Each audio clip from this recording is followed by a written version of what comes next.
성경과 과학 제 50번째 강의입니다. 화석에 대한 이야기를 합니다. 창조주는 종류대로 만드셨습니다. 하나님이 가라사대 땅은 풀과 씨 맺는 채소와 각기 종류대로 씨 가진 열매 맺는 과목을 내라 하심에 그대로 되어 땅이 풀과 각기 종류대로 씨 맺는 채소와 각기 종류대로 씨 가진 열매 맺는 나무를 내니 하나님 보시기에 좋았더라.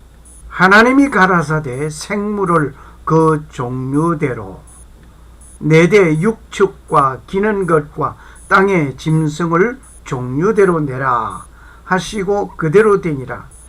하나님의 땅이 짐승을 그 종류대로 육축을 그 종류대로 땅에 기는 모든 것을 그 종류대로 만드시니 하나님 보시기에 좋았더라. 창세기 1장 11절 12절 말씀 그리고 24절 25절 말씀입니다. 가끔 이런 질문들을 합니다. 닭이 먼저입니까? 알이 먼저입니까? 이런 질문을 받으면 한참 망설이는 일을 보게 됩니다. 그런데 하나님은 씨 맺는 것을 만드셨습니다. 그리고 동물 역시 새끼를 낳을 수 있는 것을 만드신 것입니다. 제목과는 상관없는 말을 하는 듯 합니다만, 하지만 하나님은 종류대로 만드셨다는 것이 키포인트입니다. 화석에 대한 이야기를 하면서 진화론자들의 말을 들어봅니다.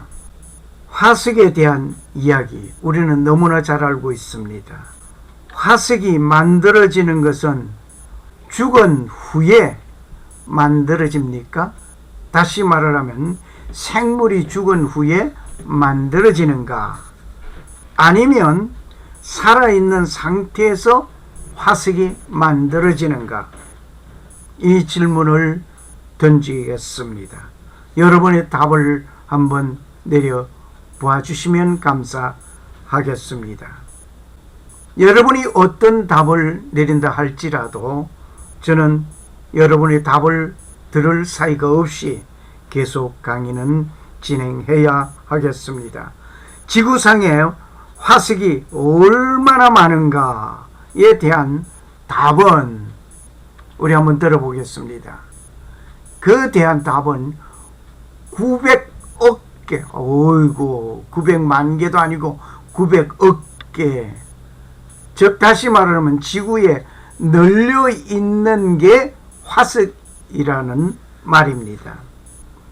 샌디에고 어느 언덕에 가면 언덕 하나가 다 화석이라고 합니다. 그리고 물고기가 죽어서 화석이 되는가 아니면 살아서 만들어지는가 라고 다시 한번 질문해 보겠습니다. 만약에 물고기가 죽어서 화석이 된다라고 한다면 심각한 문제가 발생됩니다. 지금 여기에 물고기 화석 하나가 있습니다. 너무나 정교하고 섬세한 그 모습, 이것을 어떻게 해석하시겠습니까? 죽어서 되는 것이라고 한다면 먼저 부패되기 시작하는 것입니다. 또 포식자가 먹게 됩니다. 이렇게 정교하게 만들어지는 것. 그리고 진화론자들은 수천년 세월이란 장관 세월을 이야기하면서 화석이 만들어진다라고 합니다. 그런데 놀라지 마십시오. 요즘 게임기가 화석으로 나와 있습니다. 카세트 테이프가 화석으로 나와 있습니다. 그것을 보여드리고 싶습니다만은 오늘 강의에 요쯤에 흐려질 것 같아서 지나갑니다. 그런데 물고기는 죽은 즉시 부패하기 시작하는 것이라 말입니다. 포식자의 밥이 되고 부식되기 시작합니다. 그런데 어떻게 정교하게 화석이 되어 남아 있겠습니까? 그런데 물고기의 화석을 보면 너무나 정교하다는 것을, 그렇게 보존되어 있는 것을 정말 기막힐 노릇입니다. 여기에 있는 화석은 고기가 먹이를 먹다가 그냥 화석이 된 것입니다. 먹히는 고기까지 화석이 되어버렸습니다. 정말 어떻게 보면 누가 이렇게 포착하기도 힘듭니다. 하여간 이러한 것을 봅니다. 진화론자들은 화석의 생성에 관하여 말을 하는 자들이 한결같이 중생대 백악기 1억 2800만 년 전, 와, 정말 이 수억 수천만 년이라는 화석 나이는 어디서 온 것인지, 어디서 따온 것인지, 화석의 나이가 이렇게 정말 많은가 말입니다. 65밀리언 years, 완벽한 모습을 보면서 한번 생각해 보시기를 바랍니다. 이렇게 장구한 세월 속에 고기가 화석이 되기까지 조금도 손상이 없이 그대로 화석이 되었다. 죽으면서 썩지도 않고, 이거는 이해가 되지 않습니다. 한번 실험해 보시기를 바랍니다.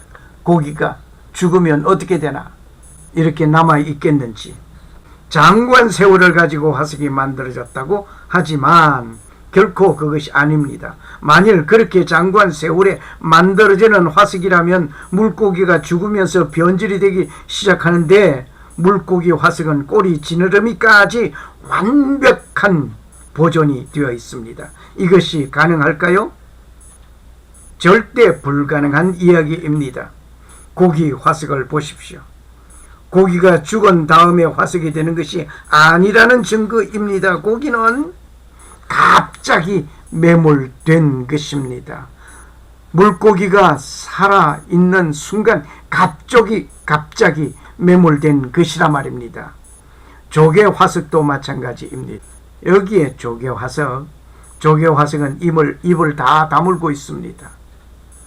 죽을 때 입을 벌리게 되어 있습니다. 조개를 삶아 먹기 위해서 냄비에 넣고 끓여 보시기를 바랍니다. 다물고 있던 입을 전부 쫙 벌리게 됩니다. 조개국이나 조개구이를 해 보십시오. 화석에 나와 있는 조개들은 거의 대부분 입을 다 다물고 있는 것입니다. 이 말은 조개가 죽은 다음에 화석이 되는 것이 아니라는 증거입니다. 살아있는 순간 갑자기 매몰된다는 것입니다. 시장에서 조개를 사다가 냄비에 넣고 물을 끓이기 시작하면 입을 벌리게 되는 것 여러분 경험해서 잘 알고 있습니다. 보통 때는 입을 다물고 있던 그 조개가 물이 데워지기 시작하면 내 죽겠다는 신호라고 하듯이 입을 벌리게 된단 말입니다. 그런데 갑자기 매몰되는 순간에는 죽음을 직면하고 입을 벌릴 사이가 없습니다. 그렇게 매몰되어 화석이 되는 것입니다. 진화론자들은 화석을 발견하면 그 순서를 찾습니다. 지질대 표를 보면서 말을 한단 말입니다. 고생대, 중생대, 신생대 등으로 분류한 것을 가지고 말을 합니다.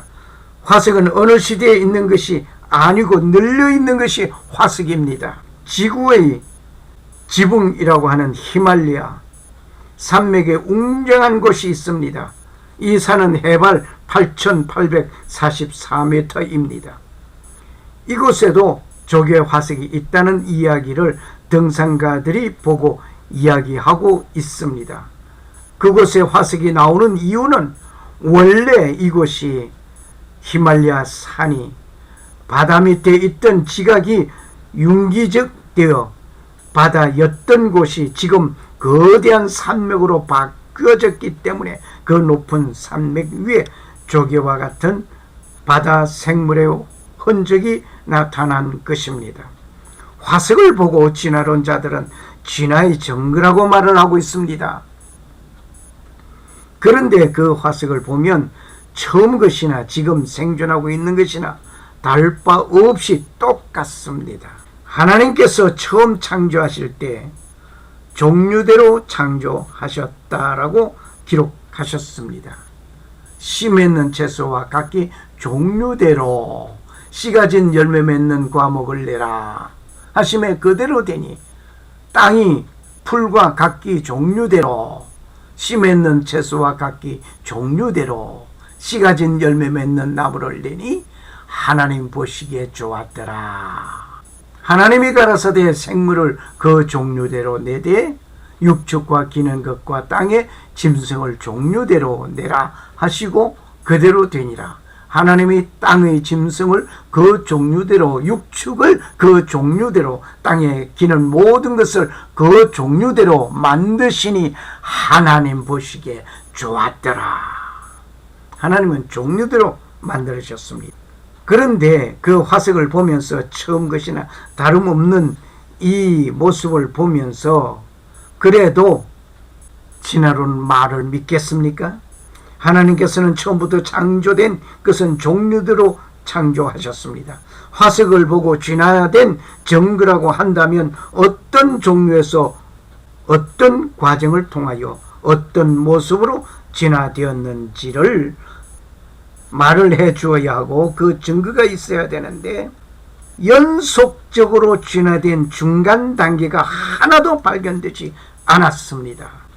화석은 중간 단계가 없고 화석은 그 지구상에 널려 있는 것이 전부입니다. 화석을 하나 발견된 것을 가지고 와서 질문을 하는 사람이 있습니다. 뭐라고 질문할까요? 뭐라고 질문하는고 하니 이 화석이 어느 시대 화석입니까? 라는 질문입니다. 그 질문은 고등교육을 잘 받았다는 증거이기도 합니다. 고등학교에서 생물 시간에 배운 진화론의 영향이 있기 때문이라 말입니다. 지질 시대가 없는데도 불구하고 생물 선생은 이 지질 시대표를 펴들고 그것에 해당되고 비슷한 것을 찾아서 어느 시대 몇 년 전의 화석이라고 말을 합니다. 선생님은 이 지질 시대표를 보고 화석의 연대를 말하는 것이죠. 그런데 이 지질 시대는 언제 만들어졌는가 하니 1872년도에 만들어진 지질 시대표입니다. 1833년에 라이엘이 벤의 지질 1833년에 라이엘은 벤의 지질 계통표를 더 잘게 나누면서 이것이 1872년에 이를 정리하여 지금 우리가 사용하고 있는 지질 계통표 기본적인 틀을 잡았던 것입니다. 이때는 이미 찰스 다윈이 1859년 종의 기원에 출판된 이후이기 때문에 지질 계통표는 진화론의 영향을 받게 된 것이 분명한 것입니다. 동시에 순서를 지지하는 역할까지 하게 된 것입니다. 그리고 20세기에 들어서면서 이전의 측정 방법도 없는 상황에서 지구의 나이는 모두 지질학자들에 의하여서 이미 46억 년 되었다고 간주하고 있습니다. 그리고 1900년도 중반에 고생대 감브리아기와 실루리아 이 사이에 오도비스기를 끼워 넣었습니다. 신생대의 후 3기를 제4기로 또 바꾸어 놨습니다. 이렇게 진화론자들은 그들의 이론이 진화되고 있었습니다. 화석을 가지고 진화론 지질 시대표를 만들어 놓은 것입니다. 이 지질 시대표는 지구상에 있을까요? 이 지질표 말입니다. 이것이 지구상에 있느냐 말입니다. 예, 있습니다. 1872년도에 만들어진 이것 하나가 있습니다. 화석은 널려 있는 것을 가지고 진화론적으로 쌓아놓고 연대를 만들어 놓은 것을 가지고 진화론자들이 이야기를 하고 있습니다. 이와 같이 진화의 역사를 보여주는 지질 계통표는 지구 어딘가에 통째로 발견되는 것이 아니며 까마득히 오랜 세월 동안 진화가 이뤄왔다는 편견으로 흩어져 있는 화석들을 모아서 발전시킨 작품일 뿐입니다. 화석의 지질 계통의 순서대로 고스란히 발견되는 것은 지구상 어디에도 없다는 점은 그동안 창조과학자들이 수없이 지적해왔던 것입니다. 화석은 진화에서 발견되는 것이 아닙니다. 어떻게 화석이 만들어지는가를 우리는 동영상을 통하여 보면서 우리는 생각해 보시겠습니다. 경험하신 적이 있어. 물고기가 죽으면 우리의 또 곧바로 썩어들어갑니다. 물론 자연 상태에서는 죽는 방법도 여러 가지입니다. 이런 방법이든 어쨌든 아주 짧은 시간 내에 아무것도 남지 않습니다. 뭔가 예기치 않은 일이 일어나면 예를 들어서 그 물고기가 엄청난 양의 진흙과 모래에 덮여 질식하게 됩니다. 이것들은 화석이 될 것입니다. 비교적 짧은 시간 내에 영구적인 화석이 됩니다. 오로지 전 지구적인 대홍수만이 우리가 발견하는 수많은 화석들에 대해 적절한 설명이 되는 것으로 봅니다. 이제 지금까지 발견된 수많은 화석들 가운데서 과학자들은 어떤 순서를 부여하려고 애써왔습니다. 그래서 만들어낸 한 순서가 소위 지층 칼럼이라 불리는 순서입니다. 첫 번째 층은 단단하게 굳은 기바나무 위에 침전되어진 것으로 추정되는 선캄브리아기 지층입니다. 그 다음 층이 캄브리아기, 그리고 곧바로 주라기, 그리고 더 올라가서 제4기, 그리고 인간의 화석이 발견되는 최근의 것입니다. 발견된 화석들의 연대를 알아내는 일은 매우 중요합니다. 그리고 이것은 표준 화석이라는 방법에 의해 정하게 됩니다. 예를 들어서 캄브리안 지층에서는 전형적으로 삼엽층이 발견되어 왔습니다. 이렇게 전형적으로 발견되는 화석을 시준 화석이라고 부르며 지층 칼럼에서 자리 잡은 위치에 의해서 연대가 매겨졌습니다. 문제는 이렇게 순서대로 고스란히 쌓여있는 지층 칼럼을 지구상 어느 곳에서도 발견할 수 없다는 것입니다. 그래서 그 지층 칼럼의 연대를 정하기 위해서는 다른 방법을 써야 합니다. 진화론자들은 단단한 돌로 된 이러한 화석의 나이를 어떻게 결정할까요? 예를 들면 이 공룡뼈들의 연대를 알아내는데 어떤 방법을 사용할까요? 이것들이 정말 진화론자들이 말하듯이 100만 년이나 된 것일까요? 중요하게 지적하지만 공룡에 관한 유물들이 100만 년 전이라는 것이 증명된 것이 아니라는 것입니다. 이것은 단순히 진화라는 이론의 하나입니다. 여러분이 만일 진화론을 주장하는 고생물학자에게 어떤 공룡의 뼈가 얼마나 오래됐냐고 물으면 그는 다음과 같이 대답할 것입니다.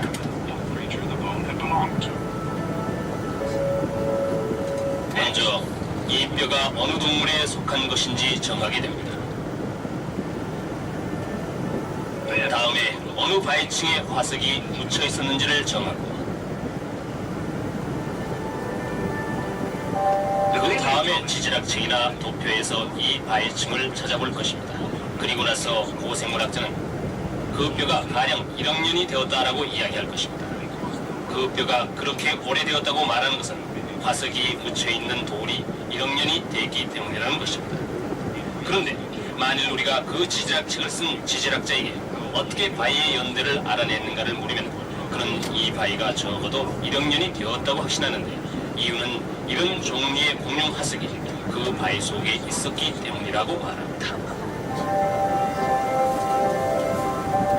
그래서 실제로 되어지고 있는 일을 살펴보면 화석의 연대는 지층에 의해 정하고 지층의 연대를 화석으로 정하고 있습니다. 이런 것을 순환 논리라고 부르며 물론 가장 수준 높은 논리가 아닌 것이 분명합니다.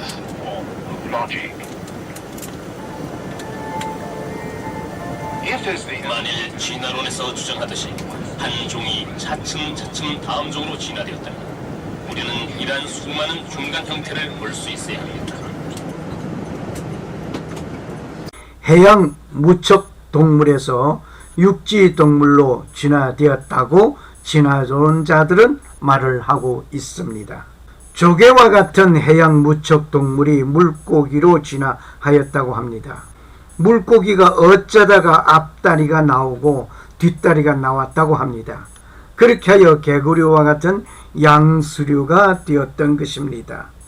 양수류는 개구리의 알을 말하는 것입니다. 이렇게 알을 낳다가 딱딱한 알을 낳게 되었다는데 그리하여 도마뱀 같은 파충류가 되었다는 것입니다. 파충류가 하늘을 쳐다보는 것이 그것을 동경하게 된 것입니다. 그래야 날아보고 싶어서 연습을 하다가 앞발이 날개로 진화되어 새로 진화되었다는 것입니다. 어떤 파충류는 나는 것에는 관심이 없었는데 계속하여 알을 낳다가 새끼를 바로 낳게 되었다는 것입니다.